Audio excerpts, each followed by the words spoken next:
Magandang hapon mga kuya, mga ate. Ready to rise na po tayo papunta Infanta Quezon, Kakawayan Falls. Ah, Time check po natin para umalis ay alas 3:24.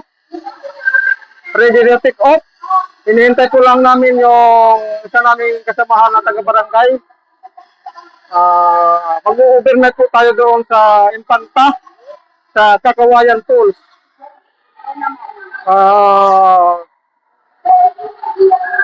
Hinihintay lang po namin yung isa naming kasama. Ano kaya ang maganda doon sa Infanta Quezon sa Kakawayan Falls?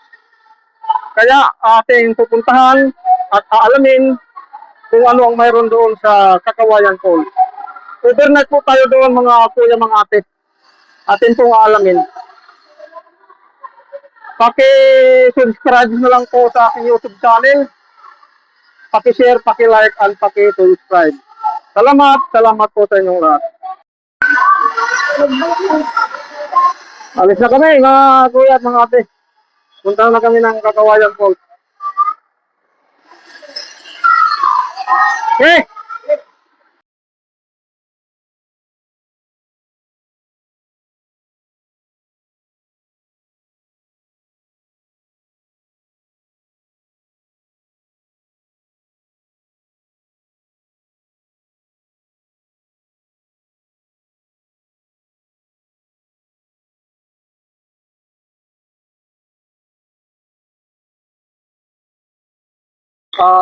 Magandang hapon po, no, mga kakuya, mga ate. Mula doon sa Barangay 13 hanggang nakatawid na kami dito sa may Marcos Highway hanggang nakarating kami sa Sitio Kapatagan, Antipolo. Biglang may di namin naasahan na pangyayari. Kasama ko na naplatan. Yan. Pinaano namin, pinabubulkin na namin. So hinihintay na lang namin may kabit. Yung gulong, nilagyan niya lang ng pito. Andyan tinatanggalan. Tapos kakabit. Pagkatapos ito, bali, rat-rat na naman kami papunta ng Infanta sa may Kakawayan Falls. So hinihintay lang namin, Ay mga kasama namin, si Jose, ginutom, nagmerienda ng cup noodles.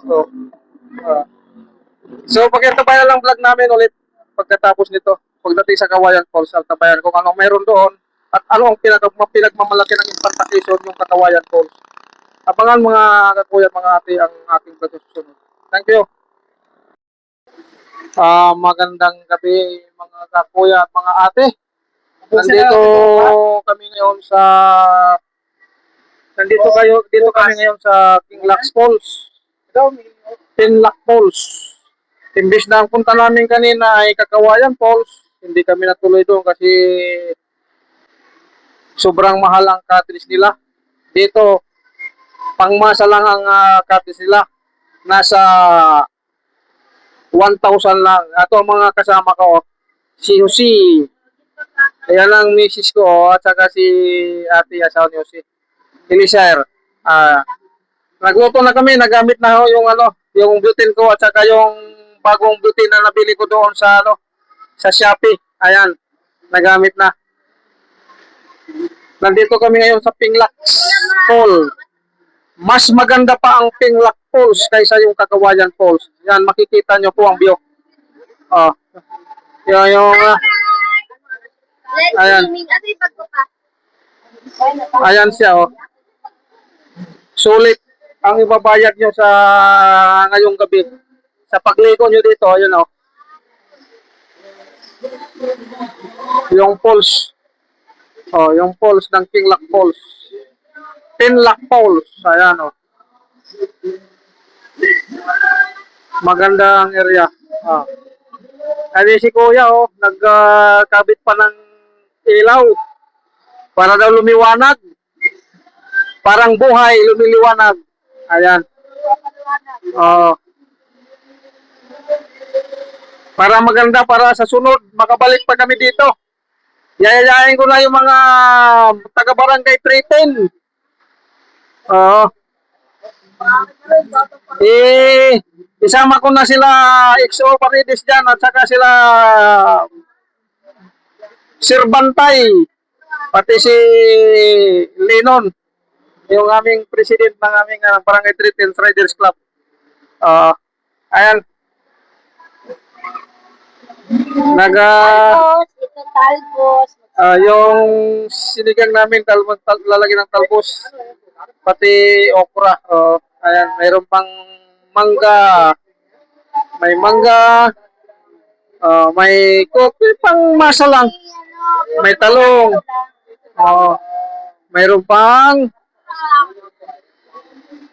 mayroon pa kaming bagoong. Oh, ayan. Ayan maliwanag na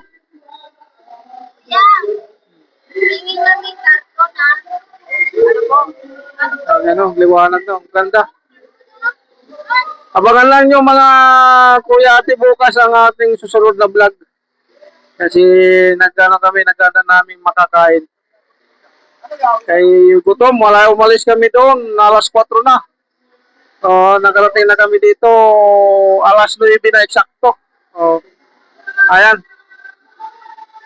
Panoorin na lang, mga kuya dyan, mga ate. Lahat ng mga gustong sumuporta kay Kuya Jade Motovlog, paki-share at paki-like na lang. Maraming salamat po sa inyong lahat.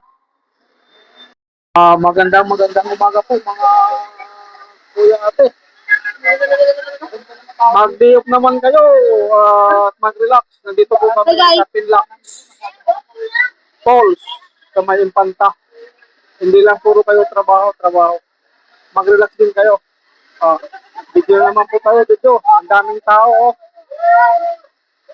Puno, halos puno ang Pinlac. Pinlac Falls, halos puno. Hanggang doon sa baba. Ayan hanggang na pinakababa. Hanggang doon pa yan sa taas. Parking nila sa taas. Ano pang yung hinihintay nyo mga kuya, mga ate? Mag-diop din kayo at mag-relax. Para makita naman nyo yung pinagpaguran nyo. Dito po kami. Ang ganda dyan. Ang ganda dyan. Maraming naliligo. May picture taking pa. Ayan. Maraming salamat po sa inyong lahat.